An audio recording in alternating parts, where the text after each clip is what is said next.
Dengan nama Allah yang maha luas dan kekal belas kasih-Nya kepada orang mukmin, lagi maha penyayang kepada semua makhluknya. Alif Lam Ra. Itulah ayat-ayat Al-Quran yang sangat jelas manfaatnya bagi kehidupan manusia. Apakah manusia merasa heran kalau kami wahyukan kepada seorang laki-laki dari jenis manusia sendiri untuk menyampaikan ancaman Tuhannya kepada golongan kafir dan memberikan kabar gembira kepada golongan mukmin? Golongan mukmin mempunyai kedudukan yang tinggi di sisi Tuhan mereka. Adapun golongan kafir berkata, sungguh laki-laki ini adalah seorang penyihir yang nyata. Wahai manusia, Tuhan kalian adalah Allah, Tuhan yang menciptakan langit dan bumi dalam 6 masa. Kemudian Allah naik ke atas Arasy, Allah yang mengendalikan semua urusan. Di akhirat kelak, tidak ada seorang pun yang dapat memberi pertolongan kepada orang lain, kecuali dengan izin Allah. Itulah Allah Tuhan kalian. Karena itu, taatlah kalian kepada Allah. Apakah kalian tidak mau mengerti bahwa kalian kelak akan dikembalikan kepada Allah? Wahai manusia, hanya kepada Allah kalian akan dikembalikan. Janji Allah pasti benar. Allah adalah yang mula-mula menciptakan makhluk, kemudian akan mengembalikan manusia kepadanya. Allah akan memberi balasan kepada orang-orang beriman dan beramal soleh dengan adil. Adapun orang-orang kafir akan mendapatkan minuman air panas yang mendidih dan siksa yang pedih karena kekafiran mereka. Allah adalah Tuhan yang telah menjadikan matahari bersinar, bulan bercahaya. Allah telah menetapkan orbit-orbitnya agar kalian mengetahui bilangan tahun dan perhitungan bulan. Allah menciptakan semuanya itu dengan tujuan yang benar. Allah telah menjelaskan syariatnya dengan rinci dalam Al-Quran kepada kaum yang mau mengerti. Dalam pertukaran malam dengan siang dan dalam penciptaan langit dan bumi oleh Allah, sungguh terdapat bukti-bukti kebenaran adanya kekuasaan Allah bagi kaum yang mau taat kepadanya. Sungguh orang-orang yang tiada mengharapkan bertemu dengan kami, mereka puas dengan kesenangan hidup di dunia semata, merasa tentram tinggal di dunia, dan mereka melalaikan syariat kami. Bagi mereka itu tempat tinggalnya adalah neraka. Neraka adalah tempat tinggal bagi orang-orang yang berbuat dosa. Bagi orang-orang yang beriman dan beramal soleh, karena keimanannya, Tuhan mereka akan memberi hidayah kepada mereka. Pada hari kiamat kelak, mereka akan masuk surga. Di bawah surga mengalir sungai-sungai. Di dalam surga penuh dengan kenikmatan. Ucapan penghuni surga di dalam surga itu adalah, wahai Tuhan, Engkau maha suci.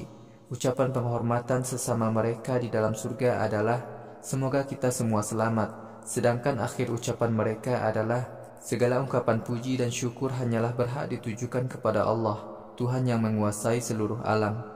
Sekiranya Allah menyegerakan azab kepada manusia sebagaimana Allah menyegerakan rahmat yang mereka minta, niscaya manusia akan segera binasa.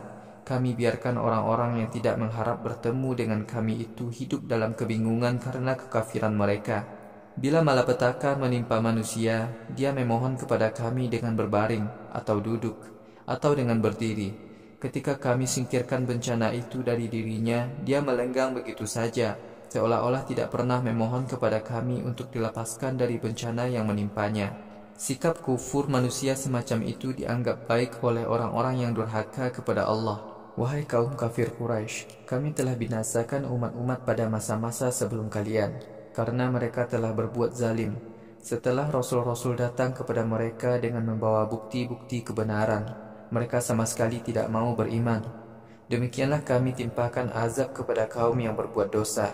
Wahai kaum mukmin, kemudian kami jadikan kalian sebagai pengganti umat-umat dahulu yang telah kami binasakan, untuk kami saksikan apa yang kalian lakukan di muka bumi ini. Apabila dibacakan Al-Quran yang berisikan kebenaran yang jelas kepada orang-orang yang tidak mengharapkan bertemu dengan kami, mereka berkata, wahai Muhammad, datangkanlah Al-Quran yang lain, atau tukarlah isinya dengan hal lain yang kami senangi. Wahai Muhammad, katakanlah kepada kaum kafir, aku sama sekali tiada punya hak untuk menggantinya atas kemauanku sendiri. Aku hanya mengikuti apa yang diwahyukan kepadaku. Aku takut azab Tuhanku yang sangat hebat pada hari kiamat, sekiranya aku durhaka kepada Tuhanku. Wahai Muhammad, katakanlah kepada kaum kafir, sekiranya Allah menghendaki, aku tidak akan membacakan Al-Quran kepada kalian dan tidak memberitahukannya kepada kalian. Aku telah tinggal di tengah-tengah kalian beberapa tahun sebelumnya. Apakah kalian tidak mau memikirkan hal itu? Siapakah yang lebih zalim daripada orang yang mengada-adakan kebohongan atas nama agama atau mendustakan Al-Quran? Sungguh orang-orang yang berbuat dosa tidaklah akan bahagia. Kaum musyrik telah menyembah Tuhan-Tuhan selain Allah, padahal Tuhan-Tuhan yang mereka sembah tiada sedikit pun dapat merugikan mereka dan tidak pula memberi manfaat kepada mereka. Kaum musyrik berkata, Tuhan-Tuhan inilah yang kelak di akhirat menjadi pembela-pembela kita di sisi Allah. Wahai Muhammad, katakanlah kepada kaum musyrik, apakah kalian hendak mengajari Allah tentang sesuatu yang ada di langit dan di bumi yang tidak Allah ketahui? Allah Maha Suci dan Maha Tinggi dari semua perbuatan dan keyakinan syirik mereka. Pada awalnya agama semua manusia itu satu, kemudian mereka berselisih. Sebagian tetap mengikuti ajaran tauhid, sebagian lain syirik. Wahai Muhammad, sekiranya Tuhanmu semula tidak menetapkan adanya kebebasan manusia memilih agama, niscaya Tuhanmu akan memberikan keputusan atas perselisihan yang terjadi di antara mereka. Agama mana yang benar dan agama mana yang salah? Kaum kafir berkata, mengapa Tuhan tidak menurunkan mukjizat kepada Muhammad? Wahai Muhammad, katakanlah, semua pengetahuan hal gaib hanyalah di tangan Allah. Karena itu, nantikanlah ketetapan Allah. Aku bersama kalian juga menantikan datangnya ketetapan Allah itu. Apabila kami berikan rahmat kepada manusia setelah bencana menimpa mereka, tiba-tiba mereka mengingkari bukti-bukti kebenaran kami. Wahai Muhammad, katakanlah, Allah lebih cepat balasannya kepada orang-orang yang mengingkarinya. Para malaikat akan mencatat keingkaran yang kalian lakukan. Allah adalah Tuhan yang menjadikan kalian dapat berjalan di darat dan berlayar di laut. Ketika kalian berada di atas kapal dan angin yang baik membawa penumpangnya berlayar, mereka bergembira dengan perjalanannya itu. Tiba-tiba angin kencang dan gelombang laut datang kepada mereka dari segenap penjuru. Ketika itu mereka menyangka bahwa mereka telah dikepung oleh kematian. Kemudian mereka berdoa kepada Allah dengan penuh keikhlasan. Mereka berkata, Ya Allah, sekiranya Engkau selamatkan kami dari bencana ini, pasti kami akan menjadi orang-orang yang taat kepadamu. Ketika Allah menyelamatkan mereka, tiba-tiba mereka kembali berbuat dosa di muka bumi. Wahai manusia, kesesatan kalian hanyalah merugikan diri kalian sendiri. Kalian hanyalah menikmati kesenangan dunia untuk sementara. Kemudian kalian akan dikembalikan kepada kami. Lalu kami akan beritahukan kepada kalian semua perbuatan yang telah kalian lakukan di dunia. Perumpamaan kehidupan dunia ini laksana air yang kami turunkan dari langit. Lalu dengan air itu Allah menumbuhkan tumbuh-tumbuhan di bumi dengan subur. Tumbuh-tumbuhan itu menjadi makanan manusia dan ternak. Ketika bumi menjadi subur dan tampak indah, penanamnya mengira bahwa mereka itu mampu menguasai hasil panenannya. Akan tetapi, tiba-tiba pada malam harinya atau siang harinya datang azab kami. Kami jadikan tumbuh-tumbuhan itu musnah karena bencana. Tumbuh-tumbuhan itu seolah-olah tidak pernah ada sebelumnya. Demikianlah kami jelaskan bukti-bukti kekuasaan kami dengan rinci dalam Al-Quran kepada kaum yang mau berpikir. Allah mengajak manusia menyiapkan diri bagi kehidupan akhirat yang sejahtera. Allah memberi hidayah kepada Islam bagi siapa yang dikehendakinya. Orang-orang yang beramal saleh akan mendapatkan pahala surga dan ditambah lagi dengan rahmat-rahmat lainnya. Wajah orang mukmin tidak dipenuhi oleh kemurungan dan kehinaan. Orang-orang mukmin adalah penghuni surga dan kekal di dalamnya. Adapun orang-orang yang berbuat dosa, balasannya adalah siksa yang setimpal. Di akhirat kelak, mereka akan diliputi oleh rasa hina. Mereka tidak akan mendapatkan seorang pun yang melindungi mereka dari azab Allah. Wajah mereka penuh dengan kemurungan. Penglihatan mereka menjadi gelap seperti gelapnya malam hari. Mereka adalah penghuni neraka dan kekal di dalamnya. Wahai Muhammad, ingatlah saat kami mengumpulkan semua manusia pada hari kiamat. Kemudian kami berkata kepada orang-orang yang berbuat syirik, tetaplah kalian di tempat kalian. Begitu juga berhala-berhala yang kalian sembah selain Allah. Lalu kami menjauhkan mereka satu dengan yang lain. Berhala-berhala yang mereka sembah selain Allah itu berkata, Wahai manusia, kalian dahulu tidak pernah menyembah kami. Cukuplah Allah menjadi saksi antara kami dan kalian. Sungguh kami menolak penyembahan kalian kepada kami. Di akhirat, setiap orang akan diperiksa tentang perbuatan yang sudah mereka lakukan di dunia. Mereka akan dikembalikan kepada Allah. Tuhan sebenarnya yang menguasai mereka. Amatlah sesat kaum musyrik karena dosa-dosa yang telah mereka lakukan. Wahai Muhammad, katakanlah kepada kaum musyrik Quraisy, siapakah yang memberi rezeki kepada kalian dari langit dan bumi? Siapakah yang menguasai pendengaran dan penglihatan kalian? Siapakah yang mengeluarkan yang hidup dari yang mati dan mengeluarkan yang mati dari yang hidup? Siapakah yang mengendalikan semua urusan di alam semesta? Kaum musyrik berkata, Allah. Wahai Muhammad, katakanlah kepada mereka, mengapa kalian tidak mau taat kepada Allah? Wahai kaum musyrik, Allah adalah Tuhan kalian yang sebenarnya. Sungguh selain Islam hanyalah agama yang sesat. Karena itu, mengapa kalian dapat dikendalikan oleh hawa nafsu kalian? Wahai Muhammad, begitulah ketetapan Tuhan kamu yang pasti bagi orang-orang yang berbuat dosa. Orang-orang yang berbuat dosa tidak akan mau beriman kepada kebenaran kenabianmu. Wahai Muhammad, katakanlah kepada kaum musyrik Quraisy, apakah ada di antara berhala-berhala yang kalian sekutukan dengan Allah itu yang memulai penciptaan, kemudian dapat mengulangi penciptaannya itu? Wahai Muhammad, katakanlah kepada mereka, Allah lah yang memulai penciptaan, kemudian mengulangi penciptaannya itu. Karena itu, mengapa kalian dapat dikendalikan oleh hawa nafsu kalian? Wahai Muhammad, katakanlah kepada kaum musyrik Quraisy, apakah ada di antara berhala-berhala yang kalian jadikan sekutu dengan Allah itu yang dapat memberikan hidayah kepada kebenaran? Wahai Muhammad, katakanlah kepada mereka, Allah lah yang memberi hidayah kepada kebenaran. Apakah Tuhan-Tuhan yang tidak dapat memberi hidayah, bahkan butuh hidayah itu lebih berhak diikuti daripada Tuhan yang memberi hidayah kepada kebenaran? Kalau begitu, pikiran kalian sebenarnya bagaimana? Lalu dengan cara apa kalian memutuskan perkara? Sebagian besar kaum musyrik hanya mengikuti angan-angan kosong. Angan-angan kosong mereka sama sekali tidak berguna untuk menetapkan kebenaran. Allah Maha mengetahui apa saja yang telah mereka lakukan. Al-Quran ini sama sekali tidak patut dikatakan sebagai kitab suci yang datang dari selain Allah. Al-Quran adalah kitab suci yang datang dari Allah yang membenarkan dan memberikan keterangan rinci atas kitab-kitab suci yang turun sebelumnya. Tidak ada keraguan sedikit pun bahwa Al-Quran datangnya dari Tuhan yang menguasai seluruh alam. Bahkan kaum musyrik Quraisy berkata, Muhammadlah yang mengada-adakan Al-Quran ini. Wahai Muhammad, katakanlah, kalau benar begitu, buatlah satu surat seperti surah dalam Al-Quran ini. Panggillah siapa saja selain Allah yang dapat kalian panggil, jika tuduhan kalian kepadaku benar. Bahkan kaum musyrik Quraisy telah mendustakan Al-Quran, padahal mereka tidak mengetahui sedikit pun tentang Al-Quran. Mereka juga tidak mengerti penjelasan Al-Quran. Mereka mendustakan Al-Quran sebagaimana yang dilakukan umat-umat Nabi sebelumnya. Wahai Muhammad, perhatikan akibat buruk yang telah menimpa orang-orang yang berbuat zalim itu. Sebagian kaum Quraisy ada yang beriman kepada Al-Quran, sebagian lain tidak mau beriman. Wahai Muhammad, Tuhanmu lebih mengetahui orang-orang yang melakukan kesesatan. Wahai Muhammad, jika kaum musyrik Quraisy mendustakan kamu, katakanlah kepada mereka, amalku untukku dan amal kalian untuk kalian. Kalian tidak bertanggung jawab atas apa yang aku lakukan, dan aku pun tidak bertanggung jawab atas apa yang kalian lakukan. Wahai Muhammad, sebagian kaum musyrik Quraisy ada yang menguping kamu ketika kamu membaca Al-Quran. Apakah kamu dapat menjadikan orang-orang tuli mendengar, padahal mereka sebelumnya tidak pernah mau memikirkan bukti-bukti kebenaran kenabian kamu? Sebagian kaum musyrik Quraisy ada yang mau memperhatikan bukti kebenaran kenabian kamu, tetapi mereka tidak mengambil petunjuk dari bukti-bukti itu. Mereka ibarat orang buta. Apakah kamu dapat memberi petunjuk kepada orang yang buta? Padahal sejak semula mereka tidak mau mengambil petunjuk. Sungguh Allah tidak berlaku zalim sedikit pun kepada manusia, akan tetapi manusialah yang menzalimi dirinya sendiri. Pada hari kiamat, Allah mengumpulkan semua manusia. Mereka menyadari bahwa hidup di dunia hanya sebentar saja, rasanya sesaat saja di siang hari, sehingga tidak sempat beramal saleh.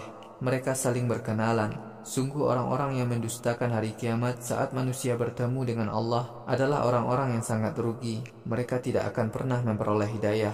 Wahai Muhammad, kami akan memperlihatkan kepadamu sebagian dari azab yang kami janjikan kepada orang-orang kafir, atau kami akan mematikan kamu lebih dahulu. Kemudian hanya kepada kamilah semua manusia akan dikembalikan. Allah menjadi saksi atas semua perbuatan manusia di dunia. Setiap umat mempunyai rasul sendiri. Pada hari kiamat, setiap umat akan diputuskan perkaranya dengan adil di hadapan rasulnya. Mereka tidak diperlakukan zalim sedikit pun. Orang-orang kafir berkata kepada rasul mereka, kapan azab yang Allah janjikan itu akan datang, jika ancaman yang kamu berikan itu benar? Wahai Muhammad, katakanlah kepada kaum kafir, aku tidak berkuasa sedikit pun terhadap diriku sendiri, apalagi mencelakakan atau menjadikan orang lain beruntung. Hanya Allah yang dapat berbuat demikian dengan kehendaknya. Bagi tiap-tiap umat ada ajalnya. Jika ajal datang kepada mereka, mereka tidak dapat meminta ditunda maupun dimajukan sesaat pun. Wahai Muhammad, katakanlah, apa pendapat kalian jika azab Allah itu datang kepada kalian pada malam atau siang hari? Mengapa orang-orang yang suka berbuat dosa itu meminta agar turunnya azab disegerakan? Apakah jika azab itu telah datang, kalian baru mau mempercayai adanya azab itu? Mengapa kalian baru mempercayai adanya azab setelah benar-benar datang? Padahal sebelumnya kalian telah meminta disegerakan datangnya. Kemudian di akhirat kelak, para malaikat berkata kepada orang-orang zalim itu, rasakan azab yang kekal ini. Bukankah kalian telah diperingatkan bahwa hukuman setimpal dikenakan atas perbuatan dosa yang kalian lakukan dahulu di dunia? Wahai Muhammad, kaum kafir meminta penjelasan kepadamu. Apakah adanya azab di akhirat itu benar? Katakanlah, demi Tuhanku, azab di akhirat adalah benar adanya. Kalian tidak akan dapat melawan siksa Allah di akhirat. Di akhirat kelak, sekiranya setiap orang yang berbuat zalim di muka bumi ini dapat menebus dosa yang telah diperbuatnya di dunia, niscaya mereka akan menebusnya. Mereka merahasiakan penyesalan mereka ketika mereka melihat azab. Hukuman bagi mereka diputuskan dengan adil, dan mereka tidak diperlakukan zalim. Wahai Muhammad, ketahuilah bahwa semua yang ada di langit dan di bumi hanyalah milik Allah. Ketahuilah bahwa janji Allah itu pasti benar, tetapi kebanyakan manusia tidak mau mengerti. Allah adalah Tuhan yang menghidupkan dan mematikan, dan kepadanya-lah kalian akan dikembalikan. Wahai manusia, Al-Quran telah datang kepada kalian dari Tuhan kalian. Al-Quran menjadi obat penawar bagi hati kalian, petunjuk dan rahmat bagi orang-orang yang beriman. Wahai Muhammad, katakanlah, hendaklah manusia bergembira dengan turunnya Al-Quran dan syariatnya yang diberikan kepada mereka. Al-Quran dan syariatnya lebih baik bagi kalian daripada seluruh harta yang mereka kumpulkan di dunia. Wahai Muhammad, katakanlah kepada kaum kafir Quraisy, apa pendapat kalian tentang rizkinya yang telah diturunkan kepada kalian? Kemudian kalian menetapkan sendiri ini haram dan itu halal. Wahai Muhammad, katakanlah kepada mereka, apakah Allah memberikan izin kepada kalian untuk berbuat demikian? Ataukah kalian mengada-adakan kebohongan atas nama agama? Pada hari kiamat kelak, bagaimana perasaan orang-orang yang mengada-adakan kebohongan atas nama agama ketika mereka menyaksikan azab? Allah lah yang memiliki karunia bagi manusia, tetapi kebanyakan manusia tidak mau taat kepada Allah. Wahai Muhammad, bagaimanapun keadaan kamu, apapun ayat Al-Quran yang kamu baca, dan apapun perbuatan yang kamu dan umatmu lakukan, pasti kami menyaksikannya. Tidak ada sesuatu pun yang luput dari pengetahuan Tuhanmu. Amal seberat zarrah di bumi dan di langit, lebih kecil atau yang lebih besar daripada itu, semuanya tercatat dalam buku catatan yang jelas. Wahai manusia, ketahuilah bahwa orang-orang yang menjadi kekasih Allah tidak mempunyai rasa takut menghadapi siksa akhirat dan rasa sedih kehilangan kesenangan dunia. Para kekasih Allah adalah orang-orang yang beriman dan selalu taat kepada Allah. Mereka mendapatkan kabar gembira di dunia dan di akhirat kelak. Semua janji Allah tidak ada yang berubah. Itulah kemenangan yang besar bagi kaum mukmin. Wahai Muhammad, janganlah kamu bersedih hati mendengar cemoohan orang-orang kafir. Sungguh semua kemuliaan yang hakiki adalah milik Allah. Allah Maha mendengar dan Maha mengetahui. Wahai Muhammad, ketahuilah bahwa semua yang ada di langit dan di bumi adalah milik Allah. Orang-orang yang menyembah Tuhan-Tuhan selain Allah menganggap bahwa sesembahan mereka itu sekutu bagi Allah. Anggapan mereka itu hanyalah angan-angan kosong mereka sendiri. Mereka itu hanyalah berdusta atas nama agama. Allah lah yang menjadikan malam agar kalian dapat tenang di saat itu. Allah menjadikan siang agar kalian memperoleh cahaya terang. Semua keadaan itu sebagai bukti-bukti kekuasaan Allah bagi kaum yang mendengarkan peringatan Allah. Kaum musyrik berkata, Allah telah mengambil anak. Maha suci Allah dari perkataan dusta mereka itu. Allah maha berkecukupan. Semua yang ada di langit dan di bumi adalah miliknya. Wahai kaum musyrik, semua anggapan dusta kalian tidak dapat dijadikan hujah. Mengapa kalian mengada-adakan dusta atas nama agama? Padahal sebenarnya kalian tidak mengerti apa-apa. Wahai Muhammad, katakanlah, orang-orang yang mengada-adakan dusta atas nama agama sungguh tidak akan beruntung di akhirat. Kesenangan di dunia itu hanya sementara. Kemudian seluruh manusia akan kembali kepada kami. Kemudian kami akan menimpakan siksa yang berat kepada kaum kafir karena kekafiran mereka. Wahai Muhammad, bacakanlah kepada manusia kisah Nuh. Ketika Nuh berkata kepada kaumnya, Wahai kaumku, jika kenabianku dan peringatanku dengan ayat-ayat Allah kepada kalian membuat kalian merasa berat, ketahuilah bahwa aku pasrah hanya kepada Allah. Karena itu, satukanlah barisan kalian dan Tuhan-Tuhan yang kalian sembah selain Allah. Kemudian lakukan segera keputusan yang kalian ingin lakukan tanpa kalian rahasiakan. Janganlah kalian menunda apa yang ingin kalian lakukan kepadaku. Jika kalian menyimpang dari kebenaran yang aku sampaikan kepada kalian, sungguh aku tidak minta upah kepada kalian.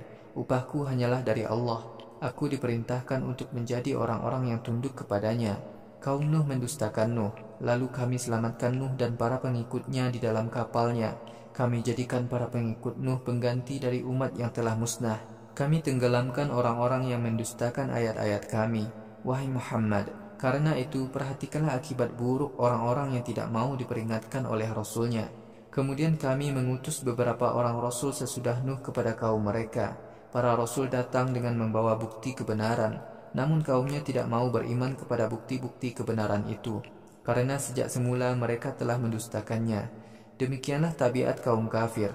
Kami patri hati orang-orang yang suka melanggar syariat agama. Sesudah para nabi itu, kami utus Musa dan Harun dengan membawa mukjizat-mukjizat kami kepada Firaun dan para pemukanya, tetapi mereka menyombongkan diri. Mereka adalah kaum yang suka berbuat dosa. Ketika mukjizat dari sisi kami datang kepada mereka, mereka berkata, "Semua ini adalah sihir yang nyata." Musa berkata, "Apakah kalian mengatakan bahwa mukjizat ini sihir, ketika mukjizat yang aku bawa kepada kalian ini tidak dapat kalian kalahkan?"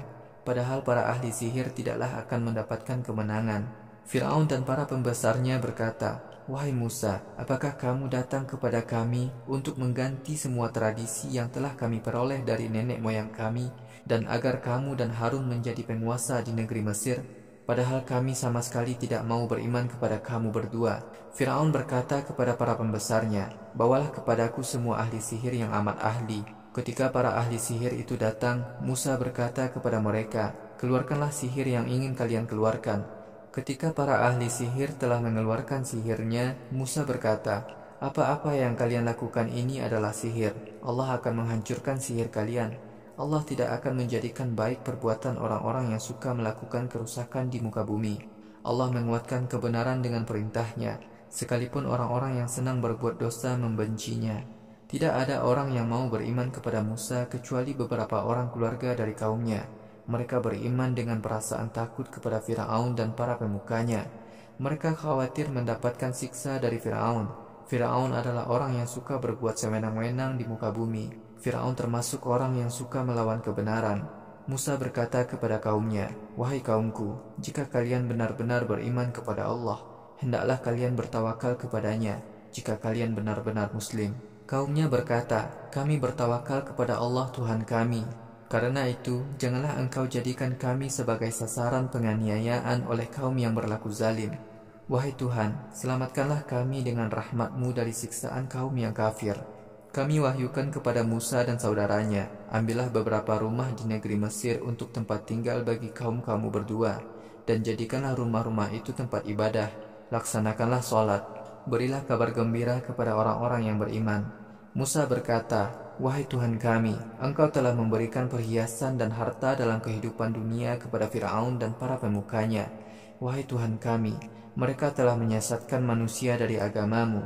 Wahai Tuhan kami, binasakanlah harta Firaun dan pemukanya. Tutuplah hati mereka, sehingga mereka tidak beriman sampai mereka kelak menyaksikan azab yang pedih di akhirat."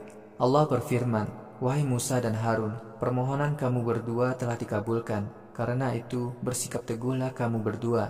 Janganlah kamu berdua mengikuti jalan orang-orang yang tidak mau memahami agama Allah. Kami telah menyelamatkan Bani Israel saat menyeberangi Laut Merah. Lalu Firaun dan para tentaranya mengejar mereka dengan sikap durhaka dan permusuhan, sampai mereka dibenamkan di tengah laut. Ketika Firaun tenggelam dan hampir mati, ia berkata, 'Aku sekarang beriman. Tidak ada Tuhan selain Tuhan yang dipercayai oleh Bani Israel. Aku sekarang termasuk orang-orang yang mengikuti Islam.' Wahai Firaun, mengapa baru sekarang kamu beriman? Padahal sebelumnya kamu telah berbuat sangat durhaka. Kamu termasuk orang-orang yang suka melakukan kerusakan di muka bumi. Wahai Firaun, pada hari ini jasad kamu kami selamatkan, agar menjadi pelajaran bagi orang-orang sesudah kamu. Sungguh sebagian besar manusia senantiasa melalaikan peringatan-peringatan kami. Kami telah menyiapkan bagi Bani Israel tempat yang baik. Kami berikan rezeki yang baik-baik kepada mereka. Bani Israel terbagi dua golongan setelah datangnya Muhammad kepada mereka. Sebagian beriman sedangkan sebagian lain kafir. Wahai Muhammad, Tuhan kamu akan memberikan keputusan atas perselisihan mereka pada hari kiamat kelak. Wahai Muhammad, jika kamu masih tetap ragu-ragu terhadap Al-Quran yang kami turunkan kepada kamu, tanyakanlah kepada pendeta Yahudi dan Nasrani yang telah membaca Taurat dan Injil yang telah diturunkan sebelum kamu menjadi nabi. Telah datang kepadamu kebenaran dari Tuhanmu. Karena itu, janganlah kamu sekali-kali tergolong orang-orang yang meragukan kebenaran Al-Quran. Wahai Muhammad, janganlah kamu sekali-kali tergolong orang-orang yang mendustakan Al-Quran. Sekiranya kamu berbuat demikian, pasti kamu akan tergolong orang-orang yang rugi. Wahai Muhammad, orang-orang yang tidak beriman kepada agamamu, pada hari kiamat kelak pasti akan mendapatkan azab dari Tuhanmu. Wahai Muhammad, sekiranya semua bukti kebenaran kenabianmu ditunjukkan kepada kaum kafir, niscaya mereka tetap tidak mau beriman sampai mereka menyaksikan azab yang pedih di akhirat. Sekiranya penduduk sebuah negeri beriman, pasti keimanannya itu bermanfaat bagi negeri itu, sebagaimana keimanan kaum Yunus. Kaum Yunus telah kami selamatkan dari azab yang hina dalam kehidupan dunia ini. Kami beri kesenangan bagi mereka untuk sementara waktu. Wahai Muhammad, sekiranya Tuhanmu menghendaki semua manusia yang ada di bumi beriman, niscaya mereka beriman. Karena itu, apakah kamu patut memaksa semua manusia untuk beriman kepadamu? Seseorang hanya akan beriman dengan izin Allah. Orang yang tidak mau menggunakan akalnya untuk memahami agama Allah, Allah tanamkan sifat-sifat buruk kepada mereka. Wahai Muhammad, katakanlah kepada manusia, perhatikanlah semua yang ada di langit dan di bumi. Ayat-ayat Allah dan peringatan-peringatan yang disampaikan para rasul tidaklah berguna bagi kaum yang tidak mau beriman. Bukankah orang-orang kafir Quraisy itu hanya menantikan azab sebagaimana azab yang ditimpakan kepada umat-umat sebelum mereka? Wahai Muhammad, katakanlah, nantikanlah azab itu. Aku juga menantikan azab yang kalian nantikan itu bersama kalian. Kemudian kami selamatkan para rasul kami dan para pengikutnya. Adalah menjadi kewajiban kami untuk menyelamatkan orang-orang mukmin. Wahai Muhammad, katakanlah, wahai manusia, jika kalian tetap meragukan kebenaran agamaku, ketahuilah bahwa aku tidak akan menyembah Tuhan-Tuhan yang kalian sembah selain Allah. Aku hanya menyembah Allah, Tuhan yang mematikan kalian. Aku diperintahkan agar aku menjadi golongan orang yang beriman. Wahai Muhammad, teguhkan dirimu dalam mengikuti agama yang benar. Janganlah kamu sekali-kali tergolong orang yang berbuat syirik. Wahai Muhammad, janganlah kamu menyembah Tuhan-Tuhan selain Allah. Tuhan-Tuhan itu tidak dapat memberikan manfaat kepada kamu dan juga tidak dapat membahayakan kamu. Sekiranya kamu menyembah Tuhan-Tuhan itu, kamu pasti termasuk golongan orang yang berbuat zalim. Wahai Muhammad, jika Allah menimpakan bahaya kepada kamu, tidak akan ada yang dapat menyelamatkan kamu selain Allah. Jika Allah menghendaki memberimu rahmat, tidak ada yang dapat menolak rahmatnya. Rahmat atau azab itu akan menimpa siapa saja dari hambanya yang dikehendakinya. Allah Maha Pengampun lagi Maha Penyayang kepada semua makhluknya. Wahai Muhammad, katakanlah kepada manusia, wahai manusia, Al-Quran telah datang kepada kalian dari Tuhan kalian. Siapa saja yang mau mengikuti Al-Quran ini, berarti ia telah menjadikan dirinya orang yang mendapat hidayah. Akan tetapi, siapa saja yang mengingkarinya, keingkaran itu menjadi tanggung jawabnya sendiri. Aku sama sekali tidak dapat menjadi penolong kalian di akhirat. Wahai Muhammad, ikutilah semua wahyu yang diturunkan kepadamu. Bersabarlah kamu menyampaikan Al-Quran kepada manusia sampai Allah memberikan keputusannya. Allah adalah sebaik-baik hakim yang memberikan keputusan.